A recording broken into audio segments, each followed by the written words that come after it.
जय हिंद।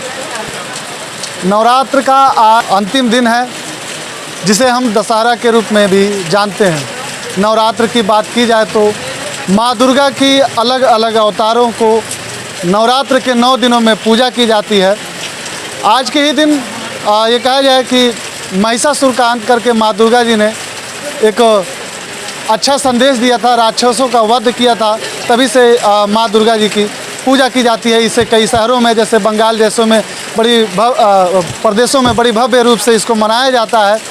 गुजरात में इस आज के दिन ही गरबा के तौर पे मनाया जाता है। तो बहरहाल आप देखेंगे इस वक्त हम मौजूद हैं उत्तर प्रदेश के जनपद कुशीनगर में। कुशीनगर के खड्डा बाज़ार में आज चूँकि नवरात्र का दिन है तो माँ दुर्गा जी की भी ये कहा जाए कृपा बरस रही है बारिश के रूप में। आप देखेंगे सभी श्रद्धालु यहाँ पे जो भी आज आए थे सभी रुके हुए हैं। ऐसे में यहाँ के चर्चित नेता और सामाजिक कार्यकर्ता चूँकि पवन दुबे जी हमें दिखे, हमने इनसे बातचीत के लिए बात की। बहरहाल मान भी गए। कहाँ के रहने वाले हैं? गोरखपुर। तो गोरखपुर से आप खड्डा की राजनीति करने के लिए आप विचार बनाए, क्या सोच के? हमारी एक कर्मस्थली है और हम यहाँ 15 साल से शिक्षा के क्षेत्र में काम कर रहे हैं। हमारे यहाँ 3 विद्यालय हैं। एक खड्डा में महाविद्यालय है, नौरंगिया में महाविद्यालय है, नेबुआ में हमारी ITI कॉलेज है।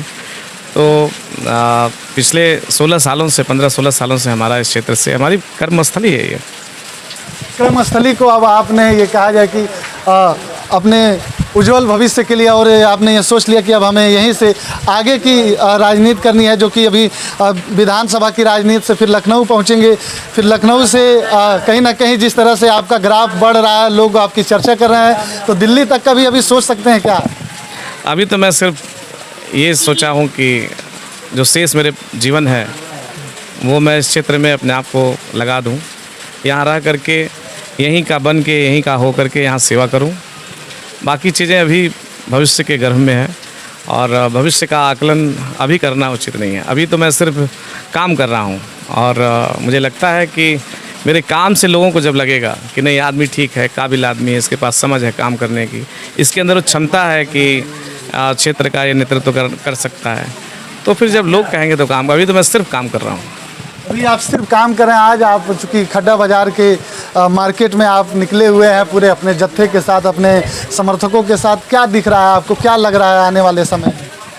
आने वाले समय बहुत अच्छा है। आज त्यौहार है, उत्साह पूरे इलाके में है, पूरे क्षेत्र में है और आने वाला भविष्य बहुत अच्छा है। बहुत अच्छा काम होगा। जो अभी नई पीढ़ी है वो बहुत ऊर्जावान है, वो ग्लोबली कनेक्टेड है, वेल इन्फॉर्म्ड है और उसके पास अपने भविष्य का एक बिल्कुल क्लियर विज़न है।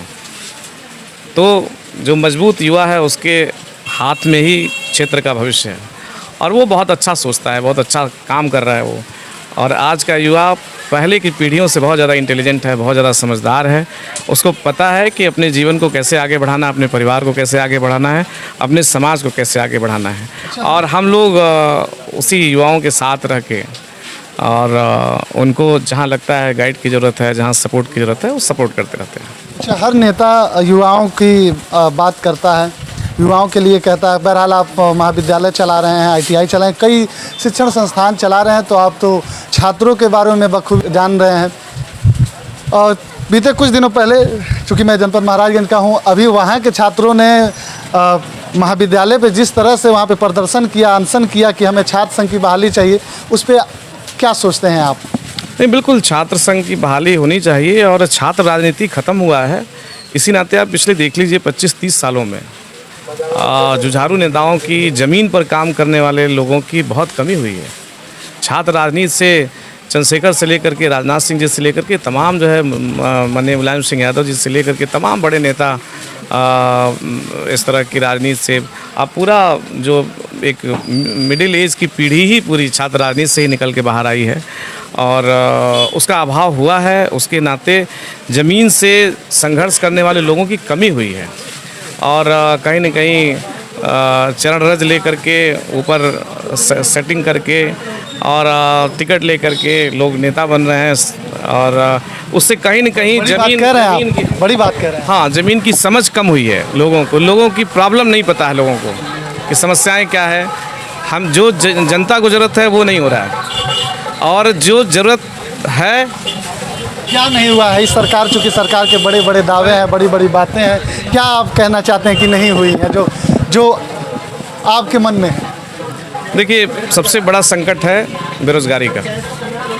बेरोज़गारी दूर करने के लिए जो काम करने की ज़रूरत है वो नहीं हुआ है। पिछले 7 वर्षों से जो लड़के बीएड डीएलएड करके बैठे हुए हैं, एक टीचरों की वैकेंसी नहीं आई है। पुलिस की वैकेंसी आ रही है 2-2 साल, 3-3 साल, 4-4 साल बाद वैकेंसी आ रही है। इकट्ठा 60,000 बच्चों का वैकेंसी आ रहा है। 5,000 निकालते, कम से कम कुछ बच्चे निकलते रहते हैं। ऐसे तमाम बच्चे बुजुर्ग हो जा रहे हैं, उम्र खत्म हो पुलिस की भर्ती हुई अभी तक कुछ दिनों पहले? हाँ, मैं तो ये बोल रहा हूँ ना, गैप बढ़ रहा है। हर साल एक हमारा सिस्टम ऐसा होना चाहिए कि हर साल हमारे पास रोज़गार का 5,000 वैकेंसी निकाली, बट हर साल निकाली है। दूसरी चीज़ कि देश में इस समय 3 से 4% ही सरकारी नौकरी है। 94%, 95% प्राइवेट सेक्टर है। और प्राइवेट सेक्टर में टेक्नोलॉजी ने एम्प्लॉयमेंट जनरेशन का काम धीरे धीरे कम किया है। आने वाले दिनों में आप एआई का जिस तरह से डेवलपमेंट हो रहा है, आर्टिफिशियल इंटेलिजेंस जिस तरीके से कवर कर रहा है, ज़्यादातर लोग सिस्टम बेरोजगार होंगे। ऑटोमेट कर रहा है, 60% आदमी को घर बैठना पड़ेगा। तो हमें इस क्षेत्र में काम करने की ज़रूरत है। हमने इंडस्ट्री पे काम नहीं किया है। आप बताइए, इतना बड़ा ज़िला है, कितने उद्योग यहाँ स्थापित हुए? आप पिछले 10 साल के मैं बता रहा हूँ, 10 साल में बताइए एक उद्योग। अस्थायी रोजगार का सृजन बिना उद्योग का नहीं हो सकता है। उद्योगों को बढ़ाना पड़ेगा, कृषि से निर्भरता कम करनी पड़ेगी, और अस्थायी रोजगार के लिए उद्योग ही एक विकल्प है। तो प्रोडक्शन और इंडस्ट्री पर फोकस करना। ग्रीन सिटी का हवाला दे के बताया जाता है कि कृषि प्रधान कुशीनगर है, तो इस हवाले को लगभग दे के लोग यहाँ पे इंडस्ट्री स्थापित नहीं करना चाहते हैं लोग, नहीं, प्रदूषण की वजह से। मैं इस बात से नहीं मानता। कोई इंडस्ट्री, आज तो इतनी बड़ी इंडस्ट्री है पूरा हमारे तरफ नोएडा में, आप उधर देखिए, हमारे गोरखपुर में, गीटा में तमाम फैक्ट्री है, कहीं कोई प्रदूषण का समस्या नहीं। आज के ज़माने में टेक्नोलॉजी इतनी एडवांस है, उसमें पोल्यूशन जैसा कोई विषय ही नहीं है। और एक चीज़ बहुत क्लियर जान लीजिए कि जिस इलाके में खेती ज़्यादा होगी वो इलाका पिछड़ा ज़्यादा रहेगा। जिस क्षेत्र में लोग खेती पर निर्भरता ज़्यादा उनकी रहेगी, उस इलाके को पिछड़ा होना है। तो ऐसे में हमें जो इकोनॉमी का 3 पार्ट है, प्राइमरी सेक्टर इसमें एग्रीकल्चर है, सेकेंडरी सेक्टर इंडस्ट्री है, टर्शियरी सेक्टर सर्विस सेक्टर है, सेवा का क्षेत्र है।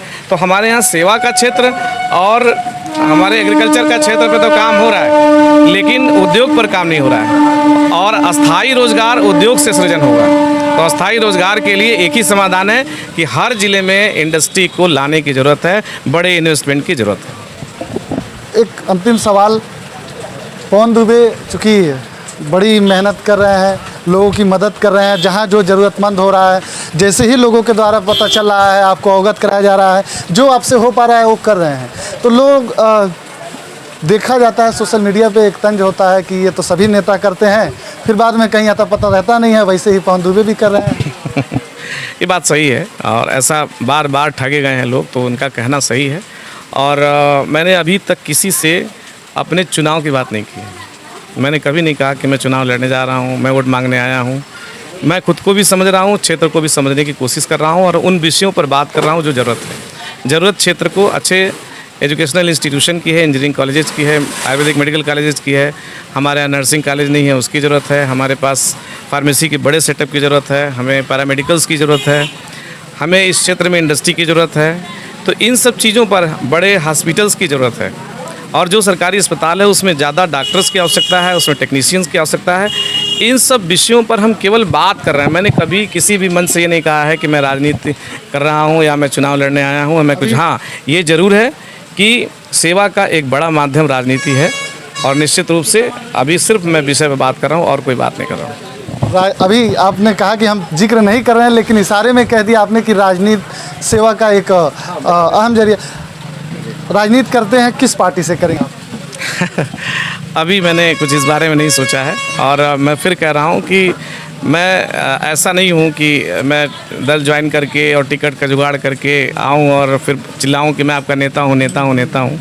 मैं कुछ काम करूँ और लोग कहें कि मेरा नेता है। थोड़ा उल्टा है ना, कि आपका नेता, मैं आके चिल्लाऊँ कि मैं आपका नेता हूँ, मैं टिकट लेके आ गया, ये उल्टा है। मैं इसको थोड़ा दूसरे तरीके से मैं काम करूँ और पब्लिक कहे कि मेरा नेता है, तब फिर बात बनेगी। तो इसलिए अभी दल की बात नहीं, अभी सिर्फ लोगों के दिल तक पहुंचने की बात है। लोग मुझे जाने मैं किस लायक हूं, मैं उस योग्य हूं कि नहीं हूं, मेरे अंदर वो क्षमता है कि नहीं है, हमारे अंदर वो योग्यता ही नहीं हो, मेरे अंदर वो विचार ही नहीं हो, मेरे पास कोई विजन ही नहीं हो काम करने का, और मैं कहूँ कि मैं नेता हूँ, मैं नेता करगिरी करने आ गया।